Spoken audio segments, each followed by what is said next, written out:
subject to the exclusive jurisdiction of courts in Mumbai only.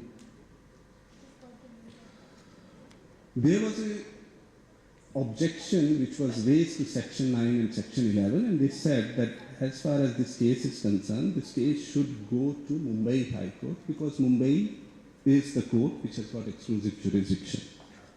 This was something which was challenged by the petitioner on the ground, and it was stated by them that Mumbai court really does not have jurisdiction under CPC, and if Mumbai court really didn't have jurisdiction under CPC, the parties by their private contract could not have conferred jurisdiction on Mumbai courts, and therefore because of cause of action, part of cause of action arose in Delhi, therefore Delhi courts have jurisdiction.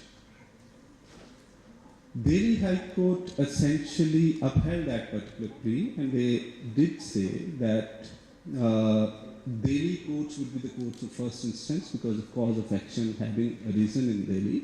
There was a plea which was raised by the defendant in that particular case, saying that the mobile phones which were being supplied, they were being sold in Chennai also, and that is the reason, they were being sold in Mumbai also, and that will vest Mumbai courts with jurisdiction. Balco was not really argued in the context of place of arbitration being conferring the jurisdiction. This was not really articulated before Delhi High Court in those terms. So Delhi High Court does consider Balco, does consider the relevant para, but it's a different context. Delhi High Court said that that sale of mobile phones merely in Maharashtra and Mumbai is not going to vest with jurisdiction. It also held that the law is that you can't confer jurisdiction on a court which doesn't have jurisdiction, therefore Mumbai has no jurisdiction, and therefore they said Delhi High Court has got jurisdiction as far as this matter is concerned.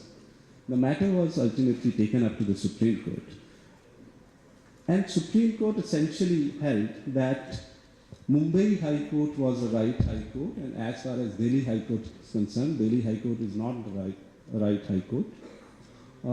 And therefore, they asked the parties to move before the Mumbai High Court in this particular case. And in the interim, there was a stay order which has been granted by Delhi High Court that was continued for them to enable before Mumbai High Court. I would say that this was a very fair conclusion. I would say that this was a very fair conclusion on the basis of whatever the factual metrics which we have seen. We had seen that there could have been multiple jurisdictions. We had also seen that seat of arbitration was Mumbai. We had seen that because the seat of arbitration was Mumbai, therefore Mumbai, because of Balco, could have that jurisdiction. And therefore, fairly, if the parties have given some kind of an exclusivity, then in that particular case, Delhi wouldn't have jurisdiction because they chose that they will go to Mumbai exclusively in purposes of this arbitration, and therefore Mumbai High Court would have jurisdiction. My concern with the judgment is that this is not really the reasoning which is given by the Honorable Supreme Court of India. The reasoning which is given by the Supreme Court of India is slightly worrying. What the Supreme Court of India says that Bombay would have jurisdiction, but Bombay would have jurisdiction because by virtue of Bombay being the seat of arbitration, the jurisdictions of all other places is excluded. So essentially it is not because of the exclusivity clause which was there in the contract as a result of which the jurisdiction of other courts was excluded. According to the Supreme Court, it was excluded because once you decide upon a seat of arbitration, then it is akin to an exclusive jurisdiction clause vesting such jurisdiction in the courts which have the supervisory jurisdiction over the chosen seat. So even if one goes by the reasoning of the Honorable Supreme Court, then one would argue that even if the exclusive jurisdiction clause would not have been there, and the clause would only have been that the arbitrator would be held in Mumbai, then also the Supreme Court, the judgments of the Supreme Court reach the same conclusion, which in my submission might not be a correct understanding for the reason that, firstly, if the legislature would have intended, then place of arbitration is something which is very well identified in the Arbitration and Conciliation Act itself.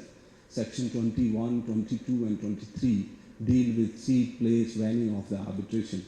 I think the simple thing for the legislature then would have to say was that in those kind of cases, instead of having a very complicated definition of court, they would have said courts where the seat of arbitration or place of arbitration is there would be the courts where the jurisdiction would be vested.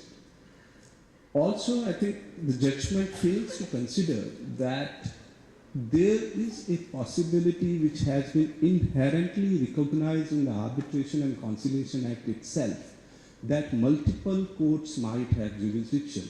And that is the reason as to why you have Section 42. Section 42 essentially recognizes that more than one court might have jurisdiction, but they say that a subsequent arbitration-related application is going to get filed in the court where the first application has been filed. Therefore, I think Arbitration and Conciliation Act allows the parties to choose the first court, but after you have chosen the first court, Section 42 doesn't allow you to kind of disengage from that court and go to other courts. But still, in case the parties are not exclusively conferring jurisdiction, and in that particular case, 2(1)A is required to be read in a wider, slightly wider perspective. And in that particular case, parties should be allowed to choose out of the court, either where the defendant bids or where cause of action or part of cause of action arises, or where the exclusive jurisdiction is because of the supervisory jurisdiction of the court for the reasons that the seat has been identified by the parties. So, in a sense, I think this judgment limits the scope and essentially limits all the actions which are related to arbitrations only in one court, wherever it appears that intent of the legislature was otherwise, and they wanted to give a slightly more wider kind of a selection of forums for filing of those applications. So those were my views on this. Thank you so much. Thank you very much.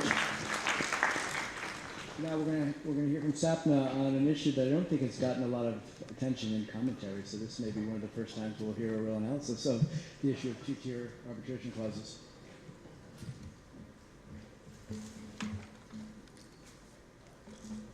Thank you, Steve. May I also thank the Nani Palkhiwala Centre for inviting me to be here today and asking me to join this panel. It's a real pleasure to be here, but also a privilege. Now, before I address the topic of two-tier arbitration clauses, I want to step back and take a big picture view to add some context and colour to the topic. And in order to gain some perspective, I'd like to delve a little bit into the annals of history and look at why and how commercial arbitration commenced. So as you all know, arbitration began as an economical and informal alternative to litigation.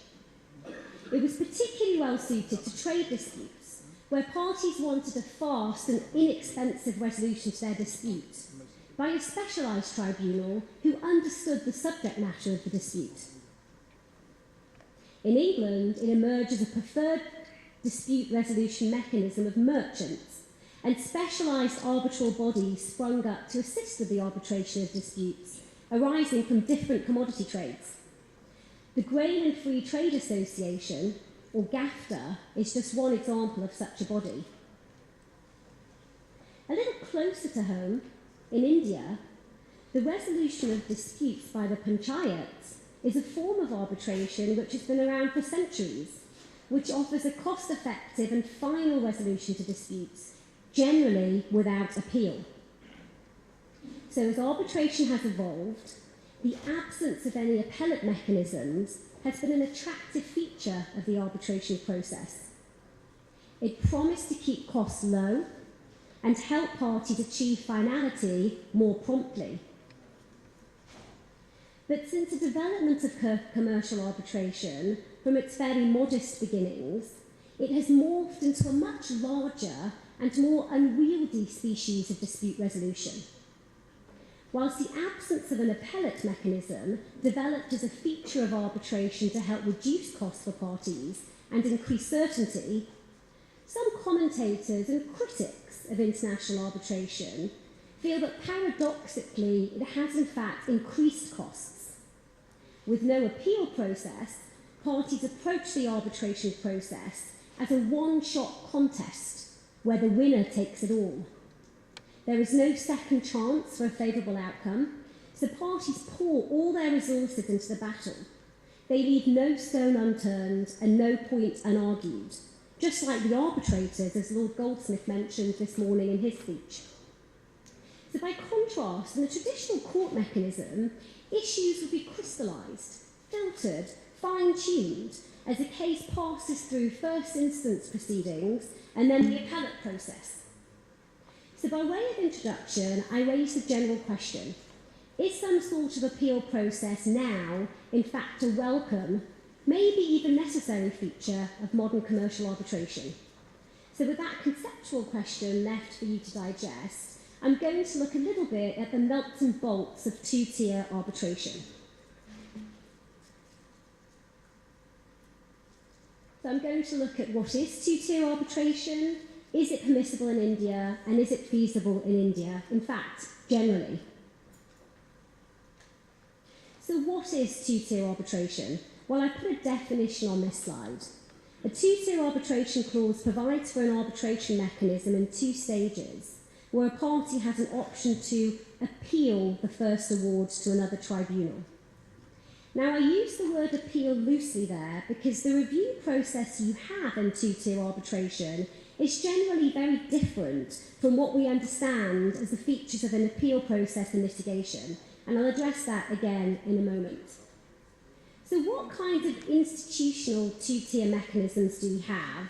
I've mentioned a few on this slide. There's JAMS, a US centre, GAFTA, which I've already mentioned, Lloyd's Standard Salvage, and then also a couple of the sports arbitration bodies. And they're just a few of the most well-known examples. So what kinds of appeal mechanism do they offer? Is the review mechanism an appeal in the traditional sense of the word, where there is a review of the first decision? Or are we talking about a de novo review, essentially a fresh decision? Well, JAMS is probably most like an appeal mechanism that we're more used to. It allows the appeal panel to apply the same standard of review that the first level appellate court in the jurisdiction would apply. But for CAS and GAFTA, it's essentially a de novo review, a fresh decision. So one of the other features of a traditional appellate mechanism, apart from an appeal review process, is that the first instant decision is usually appealed to a more senior appeal bench, a more seasoned tribunal, which is expected to have a greater chance of getting it right. So what do we have in institutional two-tier arbitration? Well, for GAFTA, you'll always have more arbitrators in your second-tier arbitration than in your first. So if you had a sole arbitrator, you'll get 3 arbitrators on appeal. Appeal, again, I use the word loosely. If you have 3, you'll move to 5. But for JAMS and CAS, you'll always have